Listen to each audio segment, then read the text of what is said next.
They pass through the headquarters gate and head straight for a path leading underground, the vehicle rumbling down a dim tunnel until it opens onto a bright space filled with chaotic signboards.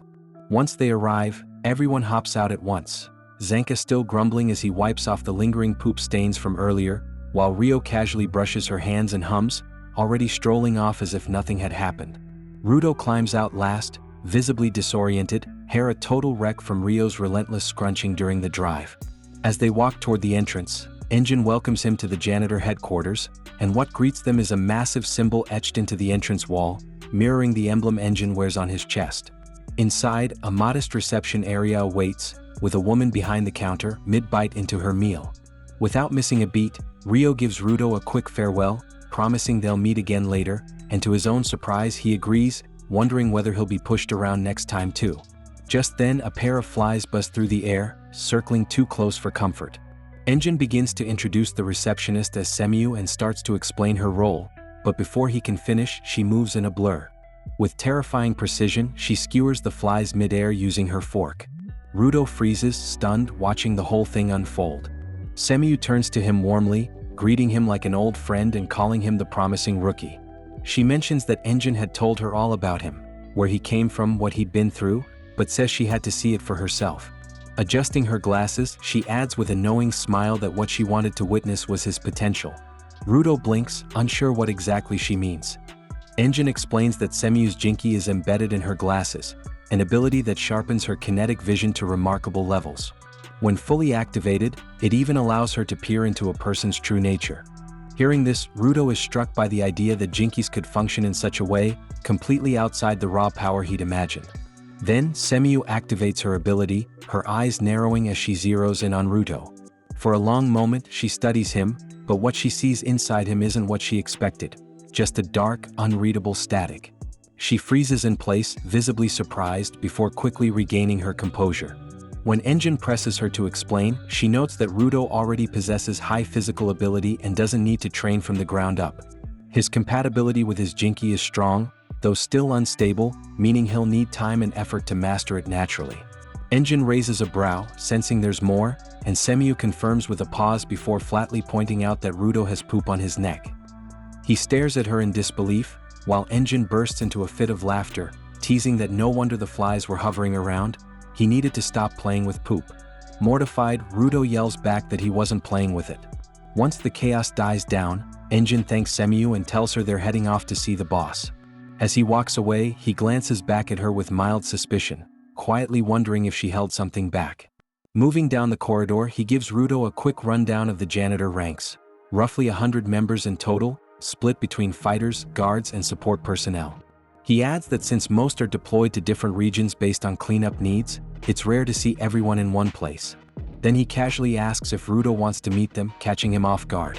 As they continue on, they finally arrive at the room they were meant to visit. Engine casually mentions that there should only be a few janitors inside, so it won't take long, but the moment he pushes the door open, they're met with a full room of janitors glaring at them in heavy silence. Without saying a word, Engine promptly shuts the door and decides they'll try again some other time. They head up to the next floor and stop in front of the boss's office, where Rudo hesitantly says he's ready to ask how to reach heaven. Engine immediately stops him, his tone serious, questioning if Rudo really plans to barge in and demand such valuable information the second he arrives. Rudo gulps, clearly nervous. Engine reminds him that information isn't handed out freely, it has value and has to be earned. As an alternative, he instructs Rudo to simply introduce himself and say he's ready to work here on his own will. He also warns Rudo not to ask anything about Jinkis, not even the boss's, since no one knows what kind of ability the boss has. Still, the janitors respect them entirely, not for power but because of their absolute loyalty. Taking all that in, Rudo stands before the door, gathers his nerves and slowly pushes it open, only to find the boss's chair completely empty. Both he and Engine freeze in disbelief. Just then, Semiyu rushes up and admits she forgot to mention the boss was on a business trip and won't be back for a while. Engine sighs heavily, clearly annoyed, while Rudo just stares in stunned silence. Offering an apologetic smile, Engine says it looks like the boss really isn't around, which earns a dry, irritated response from Rudo that he heard him the first time. He asks Semiyu when the boss might return, but she shrugs, unsure. Engine mutters that their boss is far too unpredictable for someone at the top. Semiyu confirms it'll be a while before the boss is back. Suddenly, a familiar voice joins in. It's Rio, casually inserting herself into the conversation. She suggests that Rudo observe their cleanup activities in the meantime. Since he can't officially become a janitor until the boss approves him, she proposes making him their temporary apprentice. Leaning in closer with a teasing smile, she adds that she'd also like to get to know him better. Flustered and overwhelmed, Rudo can only tremble in response, too stunned to say anything back. The group heads out toward the area assigned to Rio and her team, where she informs Rudo that the request is relatively simple but tells him to observe their cleanup work carefully. With a subtle tease in her voice, she leans in slightly and asks if he understands, causing Rudo to flinch in response. The scene then cuts back to an earlier moment when Semiyu had been explaining the details of the request to Engine and Rudo. She unfolds a map and states that the request came from residents living near a contamination zone. Apparently, small errant beasts had been getting close to the town's barricades, and a janitor was needed to clear them out as a precaution. Rudo, puzzled, asks what exactly a contamination zone is. Semiyu turns to Engine with a pointed expression, wondering why he hadn't explained that part already. Engine admits he called it a dump site area to make it easier for Rudo to grasp. Semiyu sighs, then tells Rudo she'll define the terms properly since Engine is, in her words, a dimwit, earning a sharp look from him. She explains that the world is divided into several zones. Areas where humans live are called safe zones, while regions contaminated by garbage and inhabited by errant beasts are referred to as contamination zones. She adds that the place where Rudo had fallen, the very place he first arrived in, was actually one of the most dangerous contamination zones of all, known as the Forbidden Zone. So far, 6 such forbidden zones have been identified, and according to Semiyu, entering them is almost certain death for ordinary people. Even givers struggle to deal with the beasts that reside there. Semiyu explains that the fact Engine survived the Forbidden Zone at all is nothing short of a miracle, then pointedly asks why he was even there to begin with. Engine shrugs it off with a casual tone, saying there was nothing special. He was just taking a stroll. He adds that things worked out fine in the end, which only makes Semiyu question why anyone would take a stroll in a place like that. Letting it go, she turns her attention back to Rudo, warning him to always wear a mask when entering contamination zones, and hands him one, explaining that inhaling the toxic substances there could lead to serious illness or even death. The narration shifts back to the present, with Rudo recalling her exact words. Without a mask in the Forbidden Zone, a person would die in about 15 minutes. He finds himself wondering how long he had actually been breathing in that air before Engine rescued him. Staring beyond the boundary of the safe zone, he sees the contamination zone spread before him, an endless sea of trash, and quietly remarks that there really is garbage everywhere. His thoughts drift back to when he still lived in the heavens, where he used to wonder what the abyss below looked like, never once imagining that people actually lived down here among the waste. He can't help but question whether those above even know about this reality, or worse if they do and simply continue throwing away both their trash and their people without a second thought. His gaze lingers on the junk-covered earth, heavy with silent questions. Rudo stares out over the wasteland and instead of disgust, he feels a strange sense of excitement. If everyone else treats this place as worthless, then to him it's a treasure trove.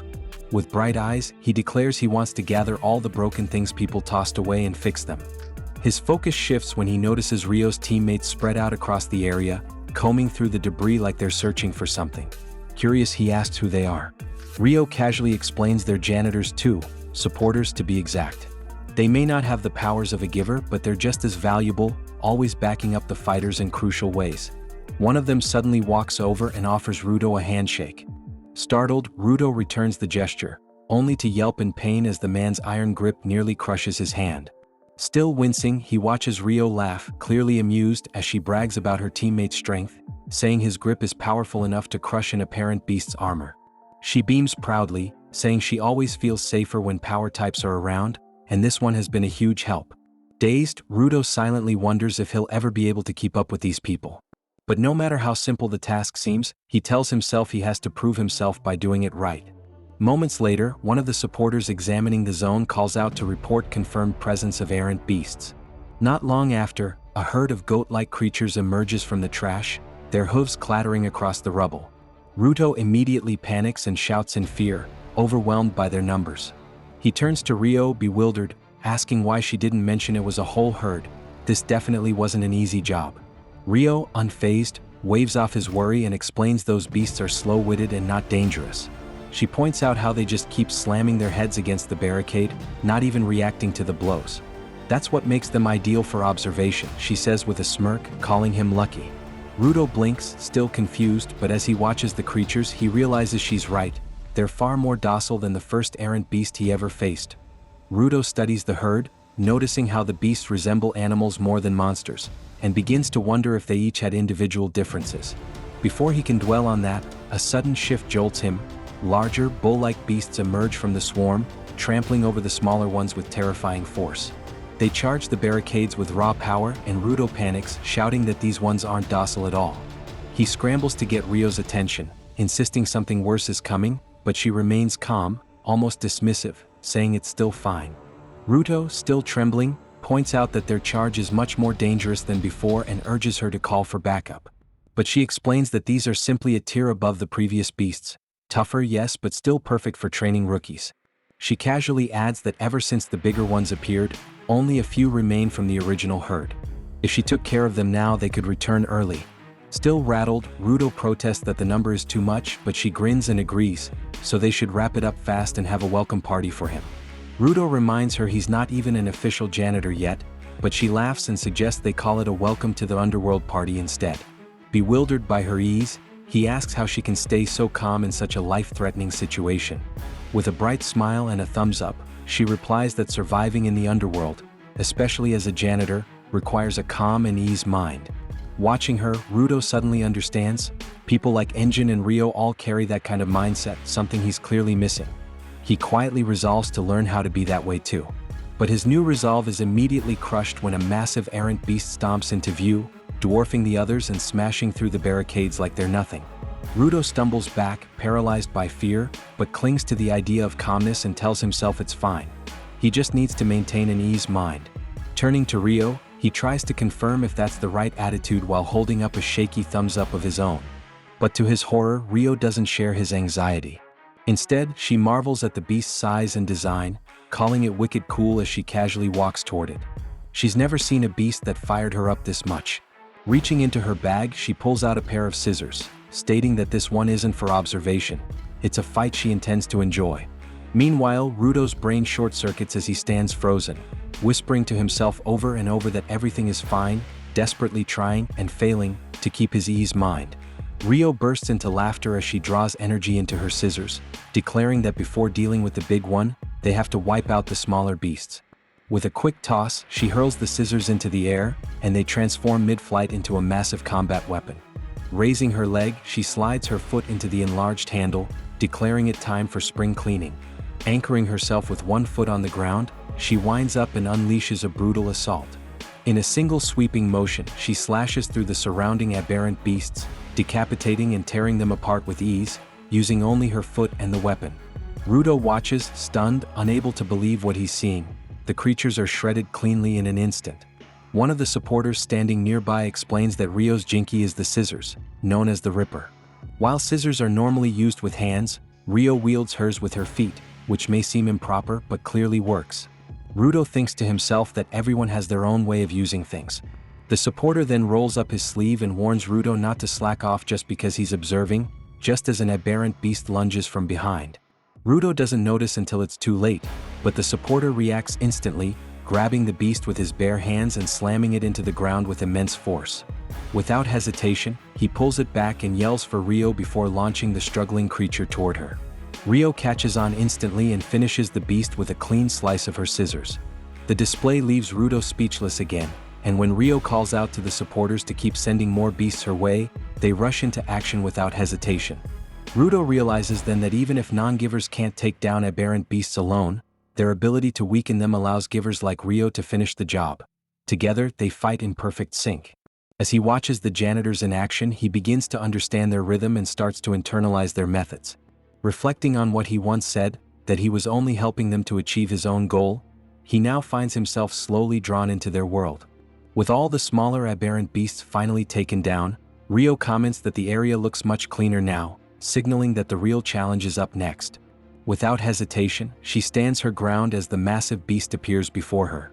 Meanwhile, one of the supporters, still holding the head of a slain beast, spots Rio already engaged with the big one and decides they need to reduce the smaller threats to dust to avoid interference.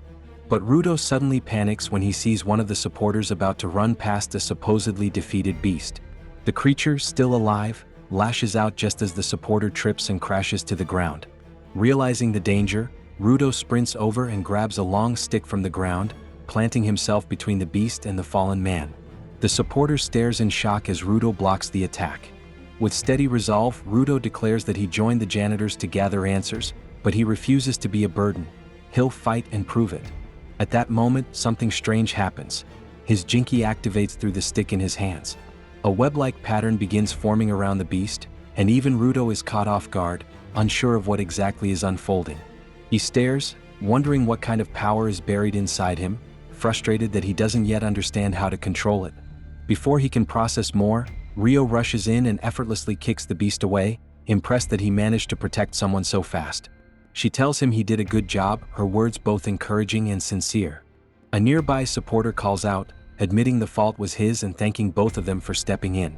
When he asks if Rio's finished with the big one, she replies with frustration that she already sliced it in half, but it just won't disappear.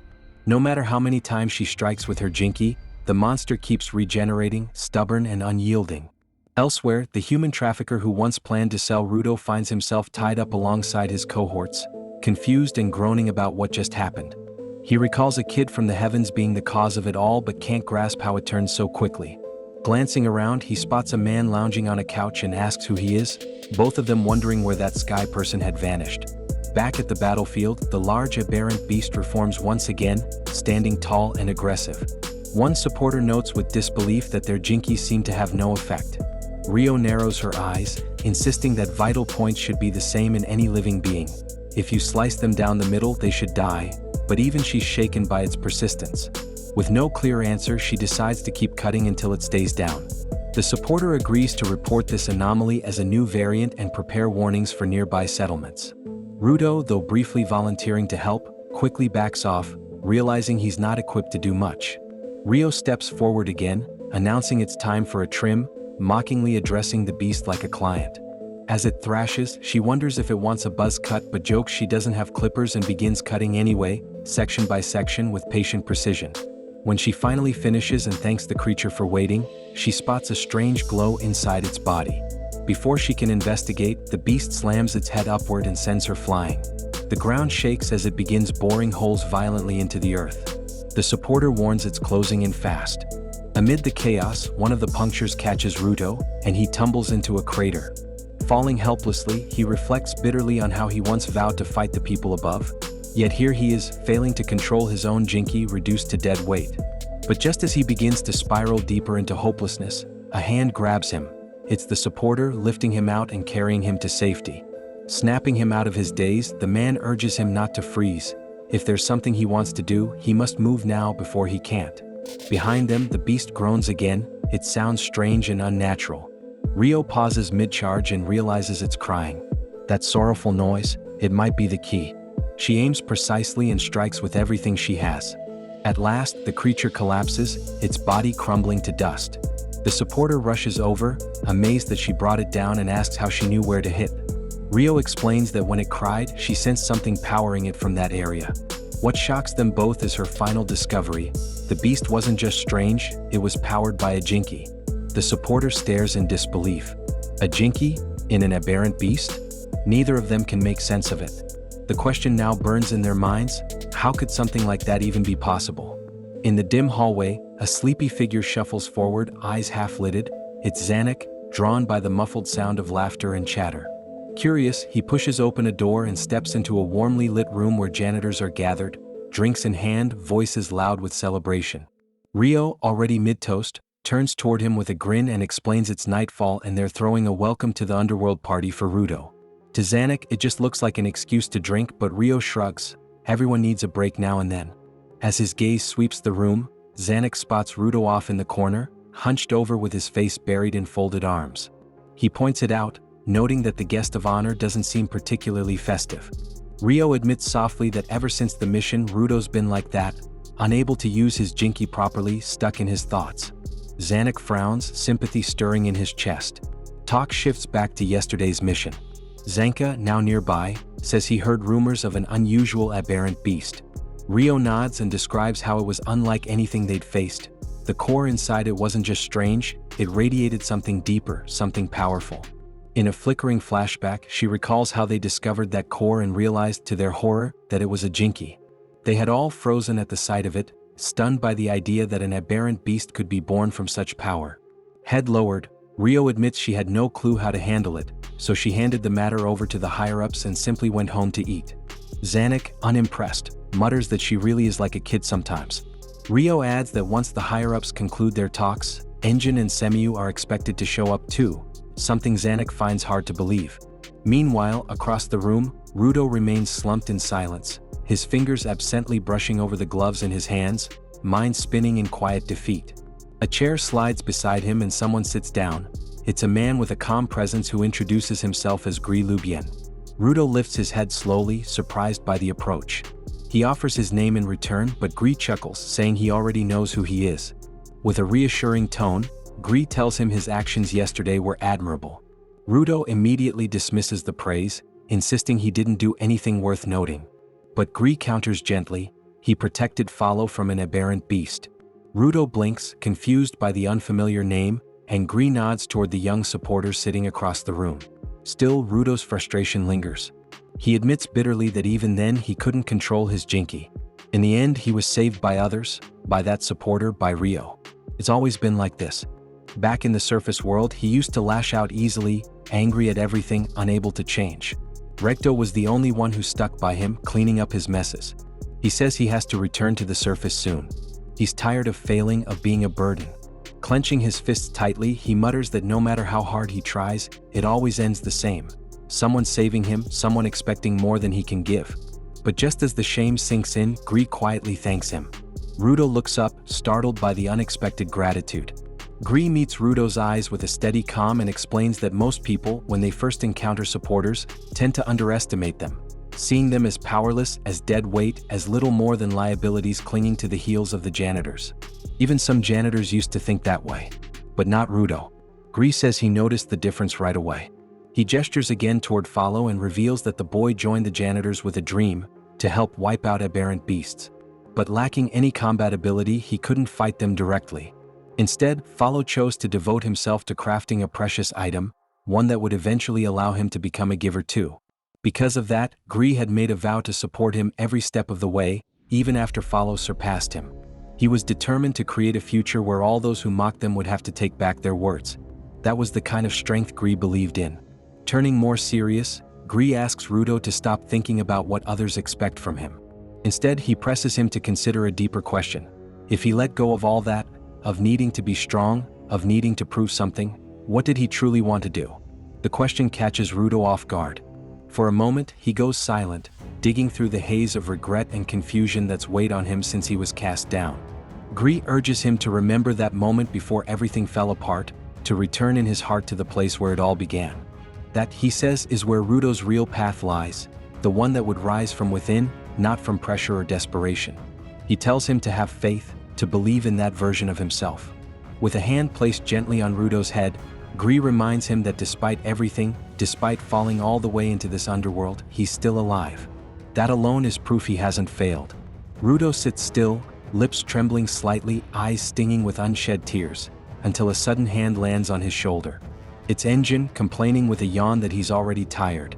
Rudo blinks, startled by his sudden appearance. The atmosphere softens as Rio joins in, teasing that the guest of honor hadn't eaten anything yet and would miss out on the food. Someone else jokes that Rio's probably eaten more than anyone here. The tension breaks. And just like that, surrounded by voices and warmth, Rudo feels the weight in his chest begin to ease. Gris smiles warmly and extends an invitation, telling Rudo to come eat with them. Something in those simple words eases the weight pressing down on him. Slowly, Rudo rises from his seat, leaving behind the shadow of doubt he had sat with, and steps forward to join the others. The hum of conversation, clatter of dishes, and occasional bursts of laughter surround him as he finally sits among his new companions, no longer just observing but quietly becoming one of them. Meanwhile, far from the light-hearted gathering, the scene shifts to a dark, blood-streaked floor where the human trafficker who once tried to sell Rudo lies beaten and broken. Gasping for breath, he pleads for mercy, insisting he's already confessed everything he knows. His voice trembles as he begs for help.